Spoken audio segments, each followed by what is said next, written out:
So I had a buddy who was just like me, borderline retarded. We always thought we could do the world's our like we can do no wrong, man. We'll just start businesses. We're gonna make millions. We're gonna crush this. So his name's James Stinson. He'll hear this at some point, I'm sure. So Stinson, his old Austin family grew up down in South Austin off of like Manchac Road and Slaughter Lane and all that. His parents had 40 acres on Manchac Road. It was huge, dude. And we used to deer hunt there. It was crazy and all that. But anyway, we had that 40 acres. Well, his mom wanted goats because there was like poison ivy all over one fence line. And we would go out there as kids and ride dirt bikes and jack around. And then you'd get poison ivy and have to, whatever. So we, went, and at the time, do you remember Green Sheets, man? Do you remember the Green Sheet? It was like a magazine. It was called Green Sheet. So long story short, it was like a classified ads, but it was a bunch of them. And so we go, his mom is looking for goats. We go to Green Sheet because it's like classified ads, and we find a guy south of Austin in like Buda at the time, but that was like way far out. Oh yeah, it was like the outskirts or whatever. Wow. So this guy's he's selling 100 goats. Goats are, I don't remember how much they were. Not very much, man. Not very much. So we were like, hey, we found 50 goats for you. And she's like, well, how much are they? And we're like, I think we lied and told her they were $10 more than what we were actually buying them for, so we could make a little coin or whatever. So we buy these goats. Well, we go pick these goats up. We had a truck. It was an old half-ton truck. We had a trailer, like a horse trailer. Pick up all these goats. We go to leave this place. This was our very first goat deal we ever had. So we go to leave, and there was like a trap door on the front of the trailer, and the door's open. Okay. And we pull out on a highway. I'm talking like a major highway. And it wasn't I-35, but it was, I'm trying to think of where it was. It was on the other side of Buda. Anyway, we pull out, and these goats are just like one at a time and out the side of this trailer. And dude, they're just hitting. We're going 60 miles an hour, dude. They're bouncing, and you just see goats just flipping. And I'm like, we're like,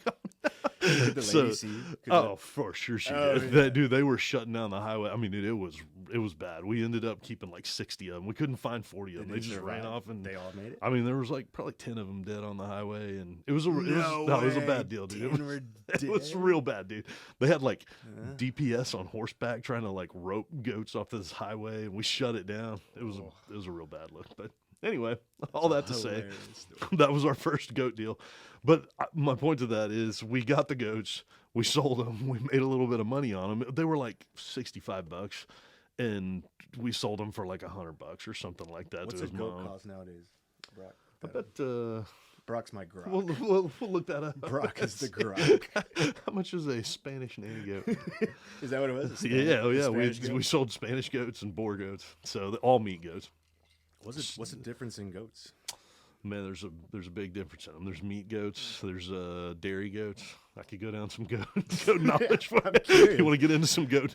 So why would somebody want to buy 50 Spanish goats? So a lot of besides poison ivy. Yeah, no. So a lot of it was meat goats. One thing we sold it as, and this was our brainchild back in the day, but when you like. In other cultures, goat's a big deal. Like in Mexico, cabrito, stuff like that. Mm-hmm. In India, like in almost every other culture, goat is a meat. It's a staple. It's a part of their diet. It's a big part of their diet. It's more than cows. It's more than all the other stuff. What do we got? How much is it? Oh wow, that's not that bad. Actually. Dang, dude, it's gone up, dude. Gosh, Goats I was 125, and I was. We were thinking we were crushing. I thought it was going to be way more than that. No, man, 250 for a goat, man. I might makes me buy mad. a goat now. Time to buy some goats, dude. Turn them loose on some land before a couple. Now. Yeah. Well, what we found was in other cultures that was a part of the meat stuff. So, and dude, I could tell you some. I could fill 4 hours of podcast with goat stories, dude. I got some rowdy ones, dude.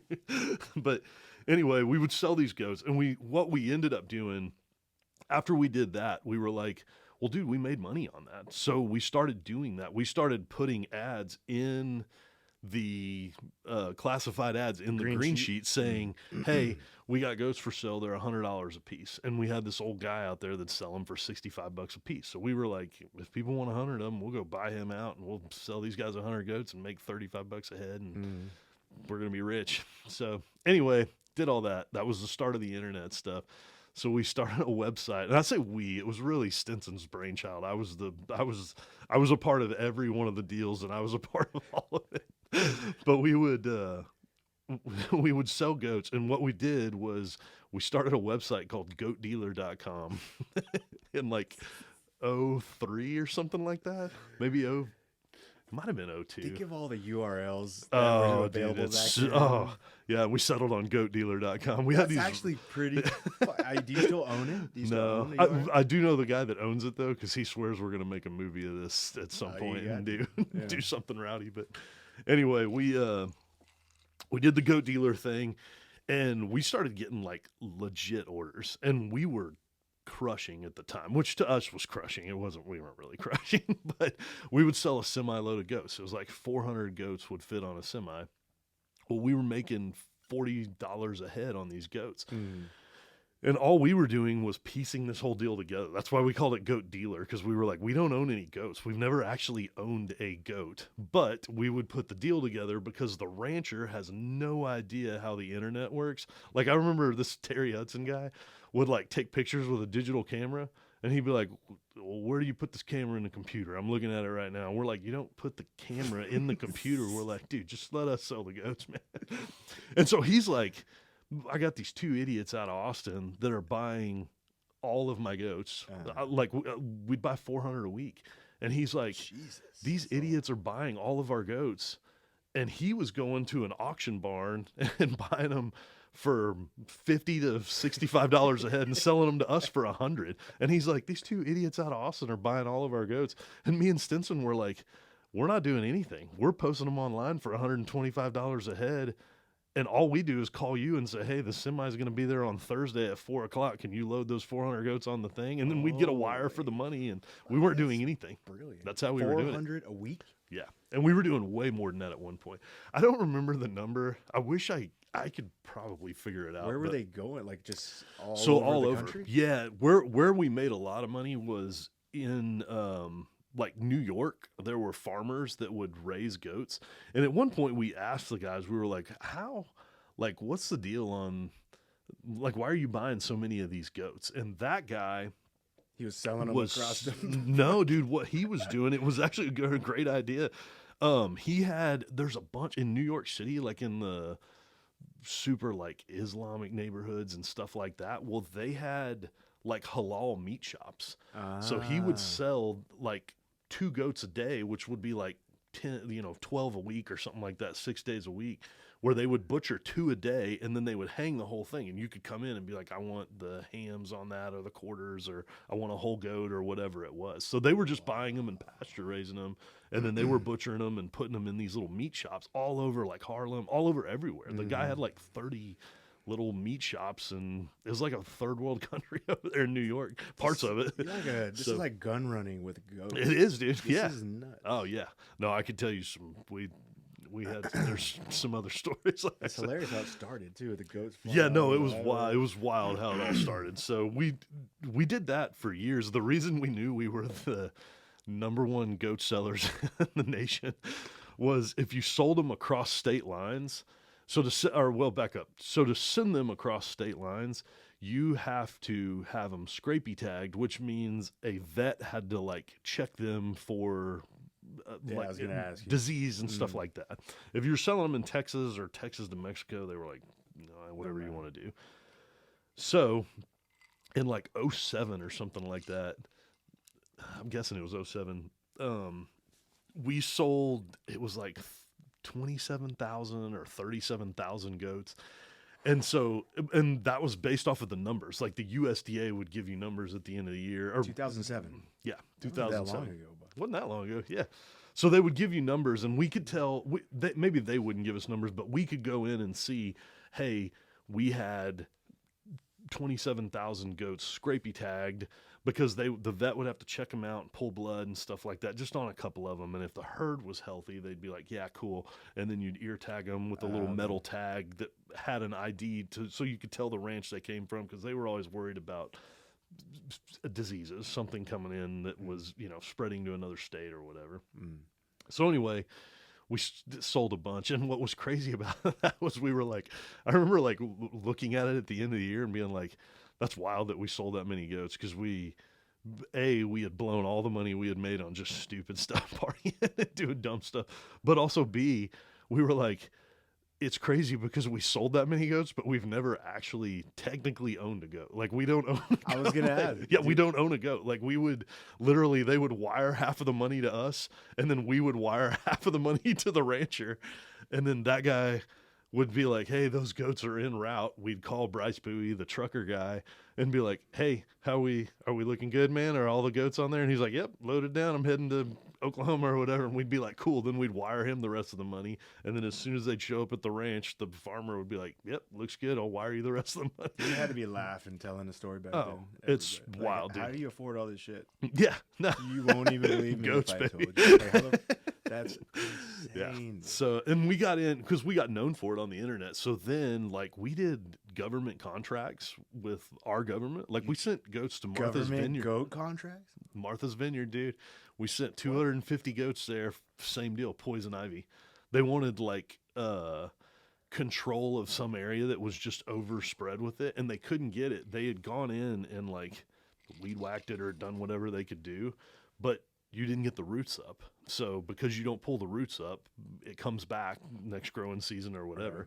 So they would send goats in there, and we would just, in essence, we would lease goats to the government, and they would pay us just like they bought the goat, except we would get the goat back. So in our minds, we were like, oh, we're double dipping, man. It's time to go eat a big steak tonight.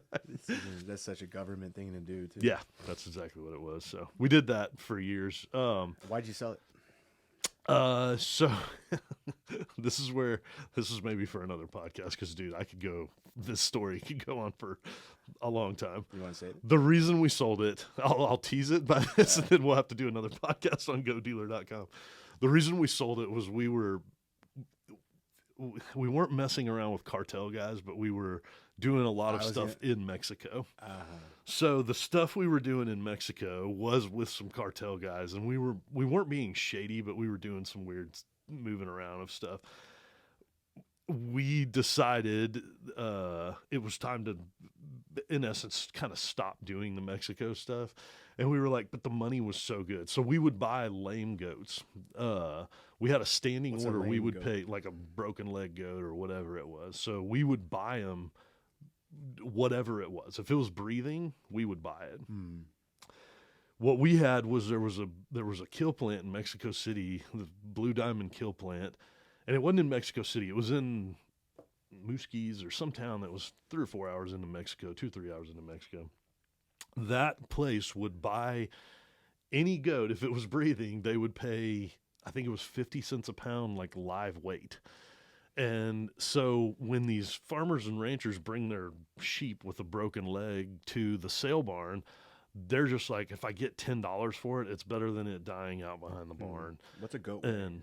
What's a goat weigh? Not much. They would weigh between pounds? Like a dog? No, they were more than that. They like big ones were 70 to 100 pounds. So like 100-pound sheep, you'd get $50 for it, 50 bucks for it. Yeah. They were turning them into dog food. It was all the Blue Diamond kill plant was 100% dog food. Long story short, we used to carry guns with us because we were paranoid. Well, guns in Mexico is a real bad deal. You don't take them across the border. We wouldn't take them across the border, but we had a clip that had 223 rounds in it, NATO rounds. And so we get stopped at a checkpoint, and the guy's like, hey, where'd you get these, man? How'd you get this? And we're like, forgot that was down in the center console. So we were like, hey, hum that out in that field and we'll vomit us back to America. And he's like, no, man. He's like, no. This is on the Mexican side? This was in Mexico. We were probably an hour into Mexico. It's a little town called Allende. So we're driving down and we got through the border. Yeah. So, and it was a random check too. You know, you go and it's a green, and then it turns red and they're like, pull over here real quick. And we have nothing to hide except we did. And so we both would keep cash in our boots. So we pull out the beautifulest little turkey tail fan of $100 bills.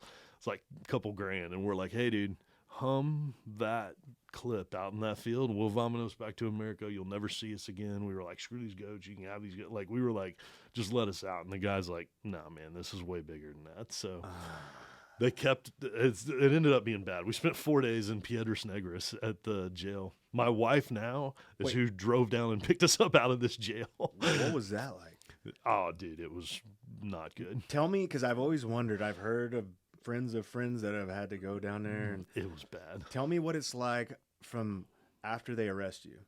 So what happened to us was, I never will forget this, dude. We got zip tied like cattle or something. So they zip tie you. They don't have handcuffs. They zip tie you. They put us in the bed of the truck because we were too big to fit in the cab because we're two big, giant white boys. And it was like a Nissan pup truck. They drove us from the little town of Allende back to Piedras Negras. And we thought they were going to be like, hey, don't do that again. Vomit, get out of here. And we were going to have to fight to get the truck back. So they zip tie us. We're handcuffed. We're in the back of this truck. We drive to Piedras, and you can almost see America. Like their jail and all of their stuff is right there it's on the border. Like you're at the police station in essence. And so they wheel us in, and we're still handcuffed up and all that. And we're sitting on it was like bench seats out of a truck. Like we're in the police station, but like they had like legit bench seats out of a vehicle. And they're like, y'all sit here. So we sit there for like 2 hours, and we're like, what are we going to do? And so this dude comes out, and I'm talking perfect English. He was like, hey guys, sorry. Just like this. He's like, hey, sorry, man. He was like, the judge, he's not here right now. He's like, I'm going to have to put y'all in a cell till in the morning. The judge will be here in the morning, and he'll get you out. He's not going to be here till 7 or 8 tomorrow morning. And he's like, so y'all are going in a cell tonight. And we were like, dude, just let us go, dude. And he's like, yeah, no, man, we've done all this stuff. So was that guy Mexican or was he was Mexican? Okay. Yeah. Spoke perfect English, so dude. Yeah, he was Americanized or something. Like he was something. So they took all of our stuff because I'd always been told Mexico was you could bribe anybody and all that stuff. We had already tried the $2,000. Dude, they took everything out of our pockets. They took everything and they put it in a manila envelope, and they were writing on it one wallet with $41.81, $700 bills. So they actually recorded. They took everything. They put it in a manila envelope and set it to the side with our name on it. We wrote money our that name. You initially offered. All everything? Yep. Okay. They took it, set it aside. So we're like, we're good, man. This guy speaks English. They're gonna give us those manila envelopes, all of our stuff. That was on a Wednesday afternoon or something like that. So they put us in this cell, and it's probably a little half the size of this room. It's not very big, and it's two like kind of benches that come out, dirt floor. There's like ants in there. It's all concrete though, and it's old school. Like, did you ever watch like westerns growing up? How they had like the old school westerns where it was like Gunsmoke, and they'd put a padlock like that big on it, and they'd like clap it and be like, "You're gonna stay here." So it was that, dude. We were in that. You could almost fit through the bar. Yeah, exactly. They were big bars, dude. So we're in this jail cell, and so some hours pass. You don't have anything. They take everything from you. They take socks. They take your belt and shoes. They take everything, dude. You're in underwear, pants, and a t-shirt. That's it. There's a hole down in the end of one of the beds that's like the toilet and thing. And it's literally, there's no water, there's no anything. It's like a 5-gallon bucket that they poured concrete around, and then it rotted out over time. And there's just this hole that had a little hole at the bottom where they would like hose it out. So we're in there. So we're getting eaten alive by ants, dude. Like if you try and sleep, like we would lay down and we'd take our shirt off and wad it up and try and sleep on this like concrete thing. And ants would come up and just bite you. So we would like take turns sleeping and like wipe an ant. Like they'd get halfway up the little thing and we'd wipe them off and the other one would sleep. Yeah, it was Brad. But anyway, we did that. So what was funny about that was... What were you eating? There's nothing to eat. There's no food. They don't feed you for 4 fucking days? Yep. We got food on day 3. I'll get to that, dude. Yeah, okay. I'll tell you. Right. So what we didn't know, you can't see day or night. Like you can't, like you have no idea, like time is you have no essence of time. You're just in this cell. And you could hear people talking. And at one point, we're yelling for people and all that. No one's doing it. And we kept thinking, we're in like a row of cells. So we're like, well, they're going to have to bring someone else in the cell. So we'll talk to somebody then or whatever. So in our mind, it was maybe 7 a.m. and the judge didn't get there till 8. So we're like, just another hour, man. Well, at some point, it switched where we were like, it had probably been 24 hours. I don't know how long it had been, but you had no, like, you couldn't tell what time it was. So we're like, dude, what's going on? Like, where are these guys? I'm freaking starving. Like, it's bad. Turns out this was the weekend, and this was 07 or 08 maybe or something like that. Well, it was a weekend the cartel had killed the Mexican consulate and, like, cut her head off and put it in, like, displayed it on town square. There was some display of it or something. Remember that? Yeah, it was that weekend.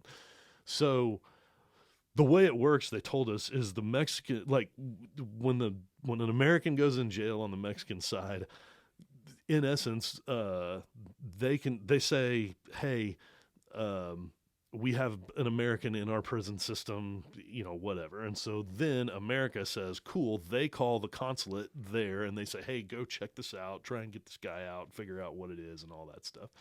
You know what you should have said? You should have said, you know why that happened to her?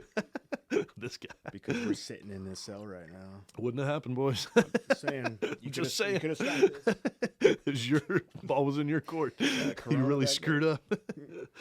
Yeah, so we had like I said, we had no idea, no concept of time. And so, like, finally a guy comes in there and he speaks English, and there's two people, and it's a Mexican attorney. And he goes, hey, man, he goes, don't pretend like you speak Spanish. He goes, you speak English, dude. Don't even put a twang on it. Don't nothing, dude. Why do you you say speak that? English.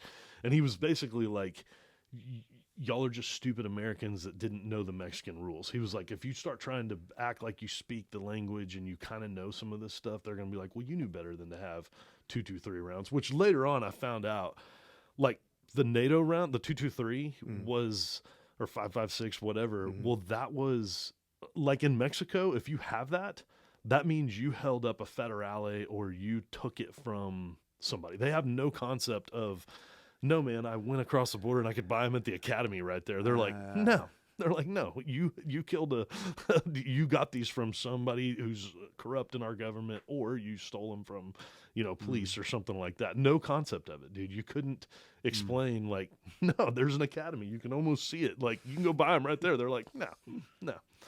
So anyway, they walk in and they're like, he's like, hey, I got a Mexican attorney for you guys. And he was like, it's going to cost you money to get out of here. And he's like, you got one phone call. So he's like, who are you going to call? So we called Terry Hudson, the guy that we were buying all the goats from, because he was this loaded guy. And so what's funny is we used to call him from Mexico and be like, hey, man, we got mixed up with the federales or whatever. And it was like joking. And we'd be like, no, just kidding, man. We delivered all these goats. We're coming back. I'll have your money on Tuesday or whatever. So this time we're like, hey, dude, we're like, hey, this is SOS. This is real deal. And he's like, I know. He's like, your parents are calling, your girlfriends are calling, your wife's calling. Like, he's like, where are y'all? And we were like, dude, what day? Like, whatever. And he's like, dude, it's Thursday. And we were like, or Saturday or something like that. And he was like, y'all have been gone for 4 days, dude. Where are you? And we were like, dude, that's crazy. It had actually been 3 days. And what it was, you didn't have a concept of time, and they don't have a budget for food and all that stuff. In fact, I'll show you all the paperwork they give you. I still have it squared away, but the consulate, the American consulate, was there with an attorney that was a Mexican attorney, but it was given to us by them. And they were like, you're going to have to pay this guy to get you guys out of jail. That's the only way you're getting out of jail right now. And so we were like, well, how much? And he was like, I don't know. He's like, how much do you have? And we're like, not much, not that much. How much do so you have? dude, Terry Hudson is like, hey, I'm going to send one of my ranch hands who's from Mexico with like 20 grand cash. And he's like, you think that'll get y'all out? And I'm like, dude, at this point, I don't know, dude. I hadn't eaten in 3 days. I don't know what's going on. And so the attorney guy that was the Abogado, the freaking Mexican lawyer, had a translator who was talking to us, and he was like, "What do y'all want, dude? I'll go get y'all Burger King right now." Dude got us Burger King. It's the best meal I've ever had in my life. Did it taste the same as American? It did Burger taste King? exactly the Did same it? as American Yeah. Burger. Oh, Yeah. that's good to know. So we go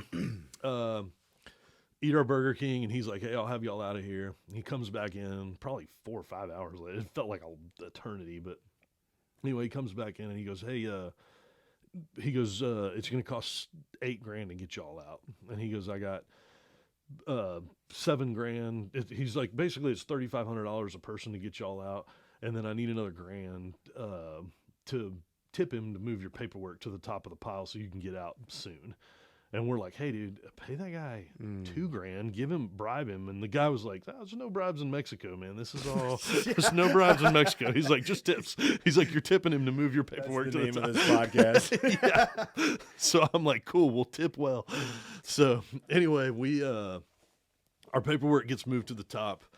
They let us out, and when they let us out, they literally zip tied our hands behind our back.